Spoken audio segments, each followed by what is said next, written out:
একজন লোক যখন টাকার পেছনে ছোটে সে নিজের সময় সম্মান সম্পর্ক সব হারিয়ে ফেলে কিন্তু যখন সে মূল্য তৈরি করে টাকা নিজেই আসে মাথা নিচু করে। আলিফ একজন তরুণ চাকরির খোঁজে শহর জুড়ে ঘুরে বেড়ায়। বড় বড় অফিস কর্পোরেট বিল্ডিং সবার দরজায় কড়া নাড়ে, কিন্তু কেউ তাকে একটা সুযোগও দেয় না। একদিন একটা ছোট্ট কফি শপে চাকরি পায়। বেতন কম, কাজ কঠিন, তবুও সে কখনো অভিযোগ করে না। সে প্রতিটা কাস্টমারকে এমনভাবে সার্ভ করে যেন তারা রাজারানী। হাসি মুখ, আন্তরিক ব্যবহার, সততা।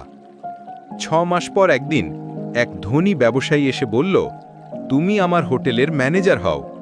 এমন আচরণ আমি কোথাও পাইনি। সেই দিন আলিফ বুঝে গেল, টাকার পেছনে দৌড়ালে কিছুই পাওয়া যায় না।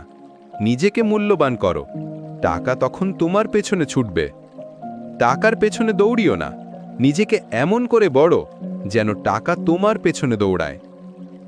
যদি এই গল্পটি তোমার ভালো লেগে থাকে তাহলে সাবস্ক্রাইব করো, কারণ আমরা এমন গল্পই বলি যা শুধু মন ছুঁয়ে না, জীবনও বদলায়। আর লাইক কমেন্ট করতে ভুলো না।